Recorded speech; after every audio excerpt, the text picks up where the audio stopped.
Hey everyone, today we're talking about a developing story involving South African President Cyril Ramaphosa, a proposed $400 million lawsuit in the United States, and allegations about links between the South African government and Hamas. Let's break down what we know so far. In early 2025, a UK-based consultant named Justin Lewis began raising serious allegations. He claims that certain officials in the South African government may have collaborated with Hamas and Iran in the months leading up to the Hamas attack on Israel on October 7, 2023. That attack resulted in the deaths and kidnappings of many civilians, including at least 47 American citizens. According to Lewis, South Africa's support for Hamas was not just diplomatic or symbolic, but involved material cooperation. He says he warned the South African government about the legal risks as early as April 2024, but received no response. He also claims that a journalist threatened him with legal action on behalf of the South African state. Lewis says he has sent letters and documentation to several US government bodies, including the US Treasury, the House Financial Services Committee, and the Financial Action Task Force. He has also reportedly briefed large financial institutions like Goldman Sachs and Citigroup.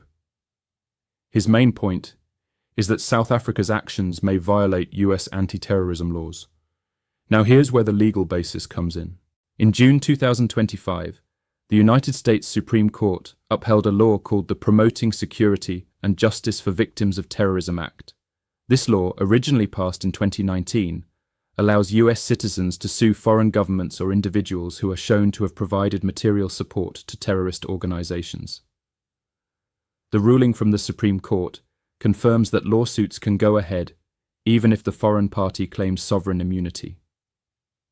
Based on that ruling, Lewis says he is helping prepare a $400 million lawsuit on behalf of families of American victims. He says that unless President Ramaphosa can prove he had no knowledge of what Hamas was planning, he could be held personally liable. There are also economic concerns. Lewis argues that the reputational damage from these allegations could impact South Africa's international bonds. He warns that this could lead to interest rate hikes and that South African taxpayers might end up paying millions of dollars per day in additional debt costs. He also claims that $3.5 billion in bonds issued by South Africa in late 2023 did not disclose the legal risks linked to these allegations. So far, there has been no official legal filing in the United States against Ramaphosa or the South African government. At this point, these are warnings and letters, not a lawsuit currently playing out in court. The South African government has not publicly responded to the claims, but some media reports have noted that Lewis has been making similar accusations for some time.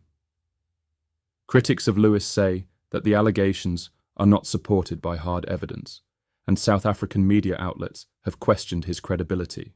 In summary, a lawsuit has not been filed, but a legal and political warning has been issued by a UK consultant to US officials. The claims are serious, but still untested in court. What happens next depends on whether further evidence comes forward, and whether any legal filings actually take place. The source of this content is a blog by Paula Slyer. You can find the link in the description below. Thanks for watching. Please like and subscribe if you want more breakdowns of international stories like this one.